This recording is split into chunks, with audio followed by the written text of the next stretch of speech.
banyak di sini. Masa di kebun tadi nggak ada ya? Di kebun satu kalian nggak dapat apa-apa. Perasaan tadi sore kita cek banyak lah. Nah, pas mereka berempat ini lagi sibuk-sibuknya ngumpulin kembang, tiba-tiba ada suara benda jatuh kencang.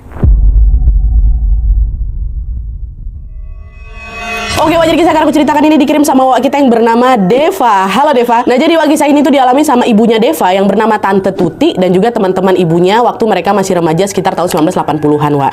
Dan di sini juga tanpa mengurangi rasa hormat aku langsung sebut namanya aja ya, Tuti gitu. Nah, jadi waktu itu kampung tempat tinggalnya Tuti ini memang terkenal punya banyak sekali kebun durian, Wak. Dan tiap musim durian datang, warga di sana tuh selalu beramai-ramai mengambil langsung durian-durian yang jatuh dari pohon. Jadi udah jatuh tuh boleh diambil-ambilin. Ditambah lagi memang pemilik kebunnya ngebebasin wak siapapun untuk ngambil durian-durian yang sudah jatuh ini. Ya udah jatuh ya, bukan dipetik. Ya udah jatuh, ambil lah gitu. Tapi beda sama kebanyakan warga, Tuti sama teman-temannya ini justru bukan ngincer buah duriannya, Wak. Mereka malah lebih ngincer kembang duriannya atau bunga duriannya itu untuk nanti dijual lagi ke pasar atau bisa dimasak di rumah jadi lauk mereka gitu loh. Dan selama ngumpulin kembang durian ini, Tuti itu ditemanin sama adiknya yang bernama Tony dan juga dua temannya yang bernama Susi dan Dina. FYI, rumahnya si Susi ini, temannya si Tuti itu ada di area depan kampung. Rumah si Tuti sama Tony ada di tengah kampung, sementara rumah Dina berada paling jauh di ujung kampung, dekat sama kebun durian juga dan area TPU warga. Nah, karena durian dan kembangnya ini biasanya memang banyak sekali rontok menjelang subuh karena udara malam dan angin dingin ya kan.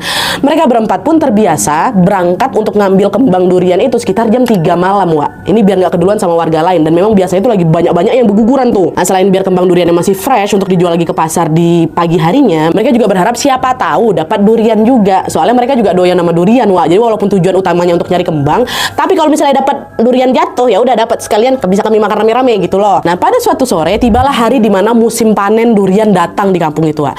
Di situ Tuti dan teman-teman yang tadi pun keliling kebun durian tuh untuk ngecek pohon-pohon mana yang mau mereka datangi dini hari nanti. Jadi mereka survei dulu sore harinya itu. Nah, kebun durian pertama yang mereka datangi adalah di dekat rumahnya Tuti yang daerah tengah-tengah kampung kan, Wak.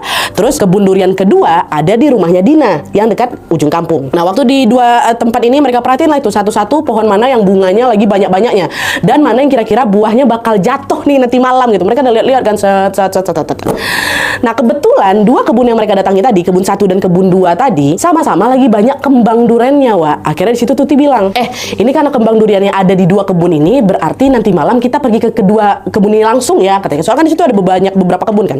Kita ke dua kebun ini aja gitu. Nah, si Dina nyaut, oh ya udah kalau kayak gitu, yang di kebun 1 atau yang dekat sama rumahnya Tuti, aku nggak usah ikut ya. Aku di kebun 2 aja yang dekat sama rumahnya dia. Nanti setelah kalian dari kebun 1, baru kalian nyamperin aku di rumah, baru nanti kita sama-sama ke kebun 2 yang ada dekat rumah aku. Kayak gitu. Jadi si Dina nggak ikut yang di kebun 1. Nah, dengar usulan Dina, yang lain pun pada setuju. Oke, ya udah kalau kayak gitu kok di kebun 1 nggak usah ikut.